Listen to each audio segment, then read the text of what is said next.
E essa comissão, ao invés de estar priorizando debater milhões de estudantes que estão no ensino médio preocupadíssimos com esse engodo que são os itinerários formativos, lamentavelmente, preferiu pautar temas como esse, que o PSOL é contra, tanto o requerimento que foi pautado pelo senhor, quanto ter sido incluído no acordo do bloco previsto, porque é, de fato, inaceitável que se criminalize uma performance artística dos estudantes, ao mesmo tempo que, além de, obviamente, ser parte da livre expressão artística, de não ter sido obrigatório, de não ter tido erotização ou qualquer coisa que o valha, ao mesmo tempo mostra uma hipocrisia que é latente.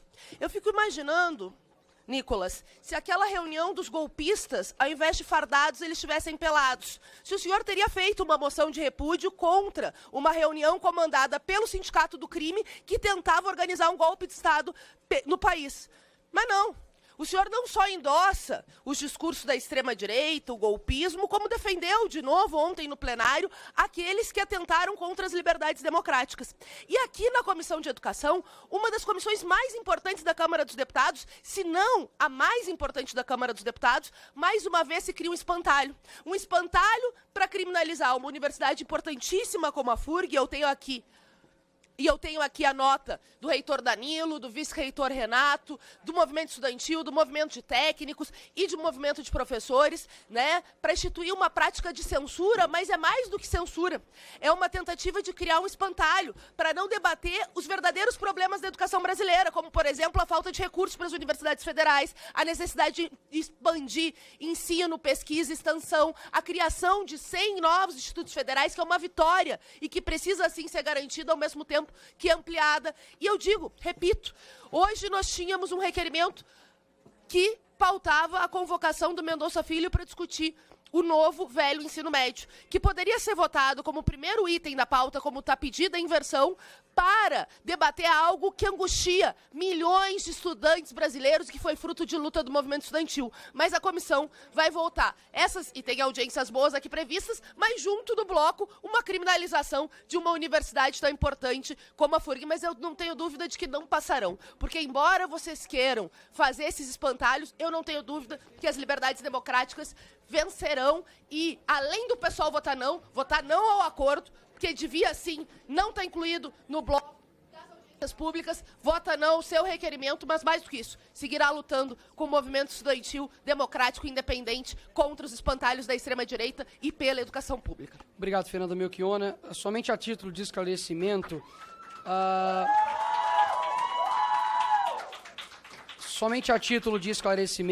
não foi votado nenhum tipo de moção de repúdio para a universidade, ok? Inclusive, nós tiramos a moção de... Somente deixa eu esclarecer. Mas é um pedido de investigação, foi retirada a moção de repúdio e também nós pautamos também o pedido da senhora Sâmia Bonfim com relação à discussão do novo ensino médio. Portanto, dois pontos aqui foram esclarecidos. Foi vergonhoso a forma como o senhor foi atacado de forma feroz, vil, por parte desse parlamento que simplesmente não aceita que o senhor foi o deputado mais votado desse mandato. E ninguém poderia ter mais prerrogativas ou direito de estar na presidência da educação do que o deputado mais bem votado e também o deputado jovem, que passou há pouco tempo pelo próprio processo de educação, né, do sistema de ensino do nosso país. Então, sua memória é fresca sobre o que acontece dentro da educação brasileira. Presidente, eu nunca vi um ataque, tanta raiva, tanto ódio contra a indicação de um presidente de uma comissão como essa aqui da educação. E eu vou te falar por quê, e é bom que todos aqui saibam. Existe uma ideologia que permeia o sistema de ensino brasileiro, que sabe que para eles continuarem existindo, tem que continuar havendo a doutrinação, a violência ideológica, o sequestro da mente dos nossos filhos dentro do sistema de ensino brasileiro. Essa ideologia sabe que sem essa doutrinação, sem essa violência ideológica, eles não permeariam, eles não existiriam por muito tempo. E o senhor representa um obstáculo para esse projeto. De todos os projetos tentados a serem implementados no Brasil pela esquerda, o único que funcionou perfeitamente, presidente, foi o projeto para a educação. E aí eu vejo alguns parlamentares gritando como se estivessem preocupados com a educação do nosso país, mas eu não vi ano passado ninguém demonstrar nenhuma raiva, nenhuma indignação com notícias como essa, presidente. Brasil cai em ranking mundial de educação em matemática e ciências e fica estagnado em leitura. País teve novamente um dos 10 piores desempenhos do mundo em matemática, no PISA de 2018. O engraçado é que no Plano Nacional de Educação, que eles querem enfiar a goela abaixo, isso aqui não é mencionado nenhuma vez, nem sequer uma vez. Não falaram nada na Comissão de Educação sobre o fato de 2/3 dos brasileiros de 15 anos sabem menos que o básico em matemática. Menos que o básico. Talvez a única coisa que eles aprendam é apertar o 13 nas urnas. Não falaram nada e nem demonstraram indignação quando 38% dos universitários são analfabetos funcionais. Meus amigos, eu vou repetir, 40% de universitários são analfabetos funcionais. Não sabem interpretar um parágrafo, mas sabem o que é ideologia de gênero, sabem lutar contra o patriarcado opressor, sabem lutar contra o machismo e sabem ficar pelado no centro de uma faculdade para receber os calouros. Não falaram... Tá vendo como eu acertei o nervo ciático, pessoal? Você tá vendo? Não falaram nada do fato de 7 em 10 alunos no Brasil não sabem o mínimo de matemática. 7 em 10, 70% dos alunos não sabem o mínimo de matemática. O mínimo. Mas vamos lá. O Brasil tem baixo desempenho e estagna no ranking mundial de educação básica. E aí, qual é a solução desse governo que fala que voltou para resgatar a educação? A solução está essa aqui, presidente. O governo bloqueia 332 milhões de reais da educação, alfabetização, transporte escolar. Você viu alguma indignação desse pessoal? Não. As universidades estão entrando de greve. Alguma indignação desse pessoal? Não. Eles estão preocupados com a educação ou eles querem apenas manter aquele corredor polonês de deformação mental para poderem terem os seus eleitores? Mas é claro, o que se esperar de uma pessoa que fala isso aqui? Vamos lá, abro aspas. São 8 mulheres e 4 homens, completando o time de 11. Esse é o time que irá, a partir de hoje, comandar o destino da educação brasileira. Sabe quem disse isso, presidente?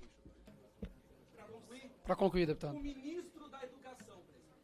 O ministro da Educação que veio para salvar a educação brasileira acha que 8 mais 4 é igual a 11. Defenda o ministro dos senhores. Mas a verdade, presidente, é que o senhor está aqui numa das batalhas mais acirradas que existe no Congresso. Porque um trabalho bem feito pelo senhor acaba com o eleitorado deles. Obrigado, presidente. Vem um delinquente fazer discurso que ficou quieto. Aliás, não, apoiando os 4 anos de governo Bolsonaro, que vocês quase fecharam as universidades brasileiras, os institutos federais, porque é óbvio que, como apologistas, defensores da ignorância como método, das fake news, são contra a produção de conhecimento e de ciência.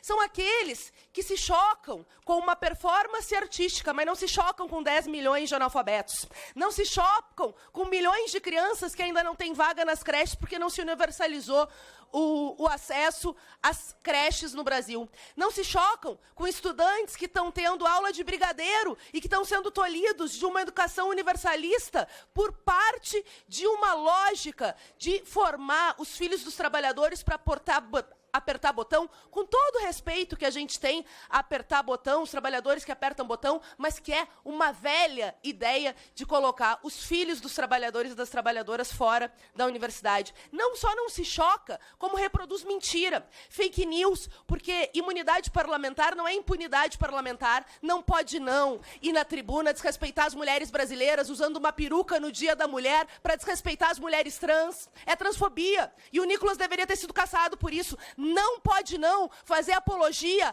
à agressão e assassinato da comunidade LGBTQIA+.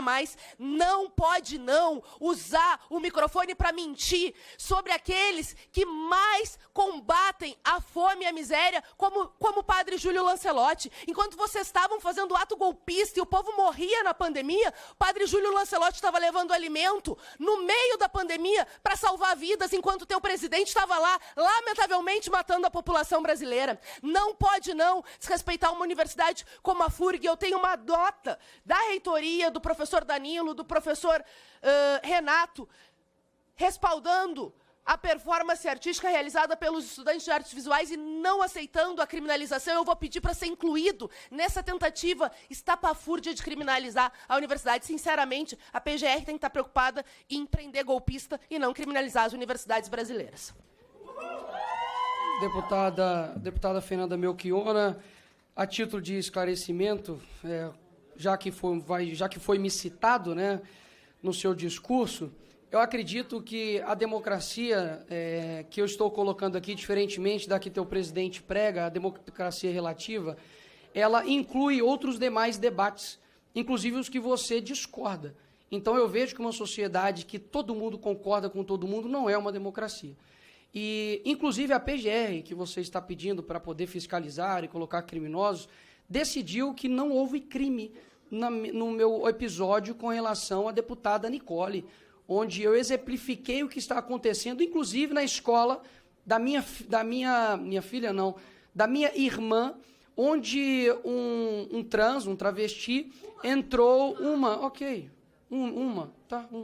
uma travesti entrou no banheiro e a minha irmã filmou, me mostrou, pedi providências para a escola nada o fez, e, portanto, eu, como irmão e como representante, inclusive, legal, que eu era vereador da cidade, eu fiz um discurso e, na época, agora aqui como deputado federal, utilizei uma exemplificação do que vocês mesmos defendem, que é um homem que se sente mulher e estar ali como uma mulher. Enfim, então, o que eu quero dizer e responder a Vossa Excelência é o seguinte: a condição de colocar criminosos, que seja, é engraçado, porque querem colocar, dizem que não tem espaço, sabe, para pessoas, delinquentes menores de idade, por exemplo, que matam, que roubam, estupram, porque as celas estão lotadas.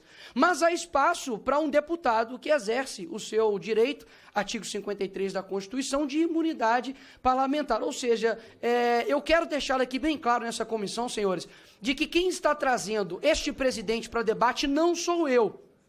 Mas todas as vezes que me trouxer para o debate, eu irei também debater, por mais que eu não gostaria de estar fazendo esse papel. Ou seja, todo tipo de convite que me vier a ser feito, será feito isso. Agora, quer tratar a respeito de capacidade do presidente, que não deveria estar aqui, como fizeram discursos, eu também posso questionar a capacidade, por exemplo, da ex-presidente Dilma, tem dificuldade oratória. Eu posso fazer a capacidade, por exemplo, da ministra Anísia Trindade, que é formada em sociologia. Eu posso questionar a capacidade, deputado, com relação a Aniele Franco, que o currículo dela é ser irmã da Marielle, ou seja, e por fim, fique tranquilo, é democrático. Eu sou democrático. Por fim, o presidente homem da República, Luiz Inácio Lula da Silva, que é tão capacitado, que diz que tem preguiça em ler porque dói a cabeça dele, ou seja, capacitados são vocês. Meus parabéns.